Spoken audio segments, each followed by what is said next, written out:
मनुष्य सफल सेतेबेले होइथाए जेतेबेले से दुनिया को नाही वरम निजको बदलाइबा पाई चेष्टा करिथाए सेतेबेले मनुष्य सफल होइथाए। नमस्कार बंधुगण, आपण मानंकु मोर एही चैनल को स्वागत। आजर एही कार्यक्रम कुंभ राशि पाई बहुत गुरुत्वपूर्ण अछि। आज आमे जानिबा कुंभ राशि 2024 एप्रिल मासटी किपरि रहिबा। कुंभ राशि मासिक राशिफल उपरे आलोचना करिबा। कुंभ राशि व्यक्ति विशेषकर एप्रिल मासटी किपरि रहिबा संपूर्ण भावरे आमे सेही विषय रे आलोचना करिबा। सेमानकर स्वास्थ्य, शिक्षा, प्रेम संपर्क, वैवाहिक जीवन, भाग्य, क्यारियर एवं व्यापार वाणिज्य उपरे विस्तार भावरे आलोचना करिबा। नवग्रहंकर स्थिति मते देखिबा। नवग्रह ई प्रकार फल देबारे सक्षम हेबे।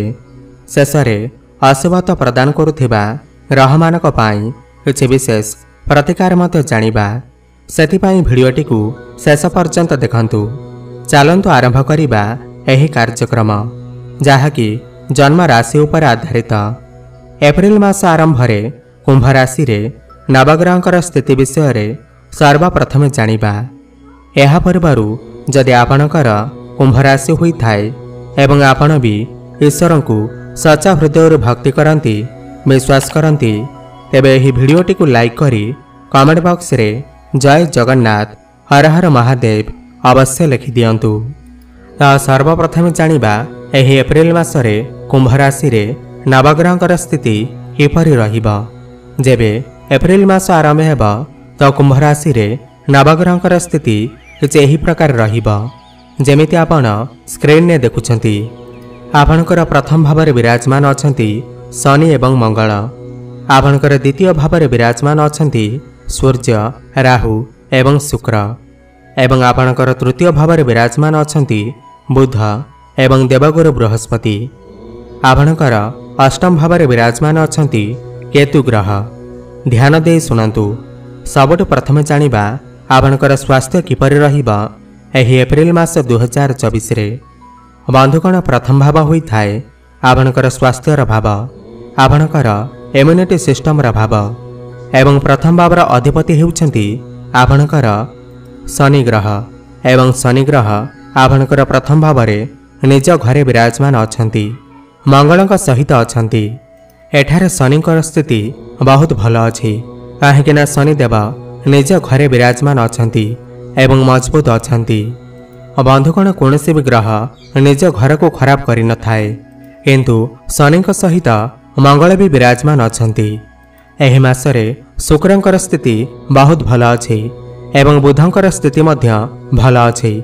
एही मासरे आपणकर स्वास्थ्य बहुत भल रहिबा। जदि पूर्वरु किछि आपणकर स्वास्थ्य जनित समस्या थिला, जदि आपणकर मुंडबिंधा भली समस्या थिला, माइग्रेन भली समस्या थिला किंबा हाड़ जनित कौनसी समस्या थिला तो 14 एप्रिल परे एही सब समस्या सब दूर होई जिबा। जेतेबेले सूर्यदेव 14 एप्रिल को आपणकर तृतीय भाव को गोचर करिवे। एही मासटी आपणकर स्वास्थ्य को नहीं बहुत भल अछि किंतु बुधदेव सामान्य कमजोर अछंती। माने कि 7 एप्रिल लु नहीं करी 20 एप्रिल पर्यंत आपणकर स्किन रिलेटेड त्वचा संबंधित समस्या किछि देखा देई पारे। एलर्जी भली समस्या मध्य देखा देई पारे। एथिप्रति आपण टिके ध्यान देबे, नहेले बाकी सबु आपणक पई भल अछि। एबे जानिबा आपणकर पाठपढ़ार स्थिति किपरि रहिबा एही एप्रिल मास 2024 रे। बंधुगण, पंचम भाव होइथाए आपणकर पाठपढ़ार भाव, शिक्षा क्षेत्रर भाव एवं पंचम भावर अधिपति हेउछंती आपणकर बुध ग्रह। बुध ग्रह आपणकर तृतीय भावरे विराजमान अछंती किंतु किछि समय परे बकरी होई करी आपणकर द्वितीय भाव को चलन करिवे। बंधुगण, एठारे बुधंकर स्थिति तो भल अछि, शुक्र भी उच्चस्थ अछंती, शनिदेव निज घरे विराजमान अछंती एवं देवगुरु बृहस्पति मध्य भल स्थिति अछंती। तो शिक्षा एही मासरे आपणक पई भल रहिबा। जो माने उच्च शिक्षा करुछंती सेमानक पई एही मासटी बहुत भल रहिबा। जो माने पीएचडी करुछंती सेमानक पई समय बहुत भल अछि। एही मासरे जदि आपणकर कोनोसी एग्जाम अछि किंबा आपण कोनोसी फॉर्म फिलअप करने को चाहते कि कौन कॉम्पिटिटिव एग्जाम प्रिपेयर होउछंती तो आपनक पई समय बहुत भल अच्छे एही मासरे काहेकि शुक्र एठारे बहुत भल स्थिति अछंती। आपनकर माइंड भल रहिबा, पाठपढ़ारे आपनकर आग्रह बढ़िबा, आपनकर ज्ञान बढ़िबा।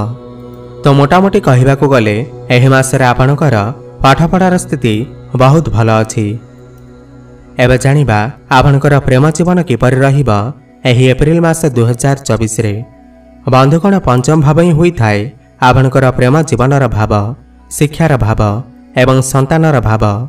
एवं पंचम भावर अधिपति हेउछंती बुध ग्रह एवं बुध ग्रह आपनकर तृतीय भावरे विराजमान अछंती एवं आपनकर द्वितीय भाव को बकरी होई करी चलन करिवे।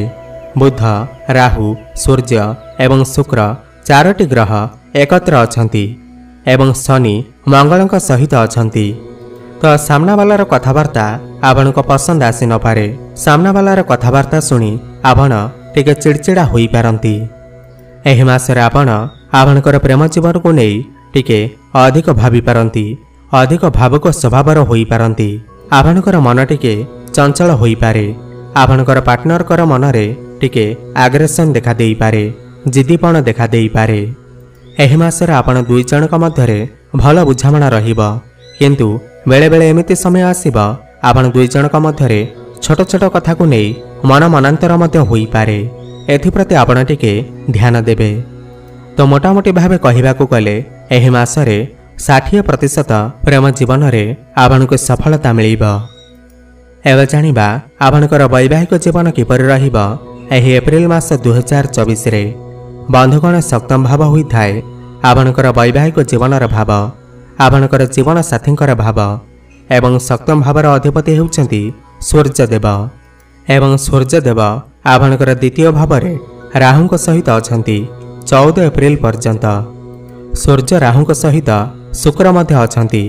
तो आपनक पई एही मासरे वैवाहिक जीवन भल रहिबा, किंतु 14 एप्रिल परे आपनक पई वैवाहिक जीवन आहुरी अधिक भल रहिबा। काहेकिना सूर्यदेव आपनकर तृतीय भाव को चलन करिवे। काहेकिना 14 एप्रिल को सूर्यदेव उच्चस्थ हेबे। पूरा एक वर्ष रे सूर्यदेव गोटे थर उच्चस्थ होई थांती। तो यह आपनकर वैवाहिक जीवन पाई बहुत भल अछि। आपनकर कैरियर को नहीं भल अछि, बिजनेस को नहीं भल अछि। एही मासरे आपण टिके आपनकर क्रोध उपरे नियंत्रण रक्षा करंतु। काहेकिना शनि एवं मंगल आपनकर प्रथम भाव बसी आपनकर सप्तम भाव को देखुछंती। तो 24 एप्रिल पर्यंत आपण टिके आपनकर क्रोध उपरे नियंत्रण रक्षा करंतु एवं आपनक मध्यरे टिके जिद्दीपण देखा देई पारे।